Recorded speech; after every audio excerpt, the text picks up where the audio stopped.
No matter what motorized recreational power sport activity you participate in, there is always the big gun, the fastest, the most powerful, the standard bearer by which all others must be judged.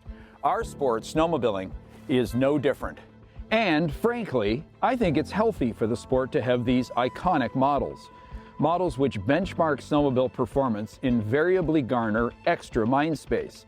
Sometimes the excess of these models actually fires up our detractors. Okay, I get that, but the last time I checked, Chevrolet is still building Corvettes, Ferrari is still building ridiculously powerful supercars, and Sea-Doo is still making 300 horsepower personal watercraft. So what's my point? This is my point. The 2020 Yamaha Sidewinder SRX is snowmobiling's bad boy, big gun, crotch rocket. Yeah, baby, bring what you got because Mr. SRX is in town. Let's face it, this is a mildly prolific, affluent group of snowmobilers who refuse to show up at Larry's Burger Pit in Poutine on anything less than the best and the baddest snowmo conveyance money can buy. Sometimes they show up on XRS Ski-Doos, sometimes on RR Arctic Cats, and sometimes on XCR Polari. However, for our purposes today, the benchmark is the one and the only world's fastest production snowmobile money can buy. It's the Yamaha Sidewinder SRX 137. So, is the Sidewinder worthy of these lofty laurels? Yep. It throws everything out the window in pursuit of velocity maximum. Quite frankly, there is no second place here. The Handle SRX achieved iconic status more than 15 years ago, when this name meant triple cylinder, triple pipe, triple carb, two-stroke power that, in its day, became not just revered, but literally feared by lake-honing top-speed junkies. These metallic blue SRXs carved out a performance image which was, up until this time, mostly foreign to the Yamaha brand. Yamaha was known as a button-down, mid-pack snowmobile brand through the early and mid-90s. That is, until SRX shouldered its way onto the snowmo landscape. Managing the image of an unshaven, bare-chested rocket like the original SRX 700 came quite naturally to Yamaha.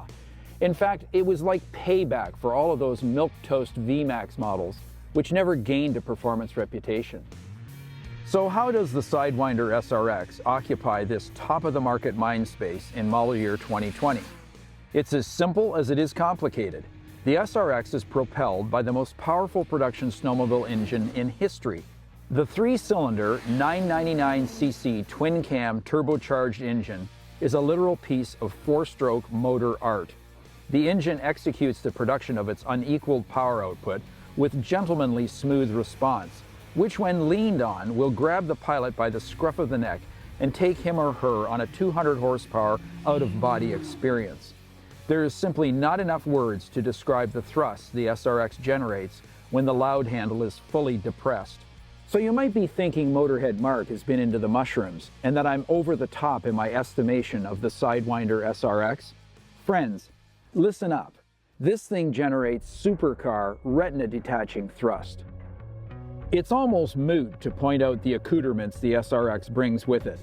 Does it really matter that the SRX has Fox IQS on-the-fly rider adjustable QS3-based suspension? Even though the SRX has a lowered stance compared to other Sidewinders, the IQS system masks any shortfall in actual suspension travel with its near telepathic ability to be adjusted for terrain. This brings up the inevitable reality that the SRX actually produces a really good ride on rough trails. So, yes, it does matter that the SRX has great suspension. In the no compromise category is this 137-inch Camso shredder with an itsy-bitsy 1-inch lug. So why does it have a 1-inch lug? Because there is a measurable improvement in top-end speed with a 1-inch sneaker. Ergonomic amenities are improved this year with a new left-side switch cluster for controlling everything from IQS, engine starting, reverse actuation, to hot grips and thumb warmer. It's intuitive, easy to understand switchgear, which you'll come to appreciate. One of our gripes with the SRX is the ridiculous stock windshield, which leaves the rider feeling like he or she is standing directly behind a Boeing 767 warming up for takeoff. Honestly, at 100 per, I felt like I was going to get blown clean off the seat. From a handling perspective, there's good news this year in the form of roll center altering spindles.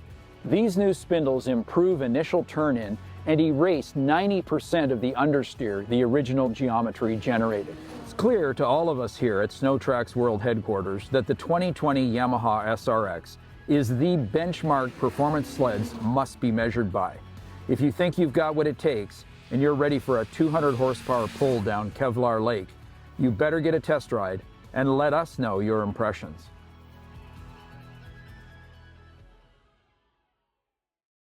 If you like what you've just seen, click the subscribe button and comment below. And make sure you check out all of our great videos on SnowTrack's TV's YouTube channel.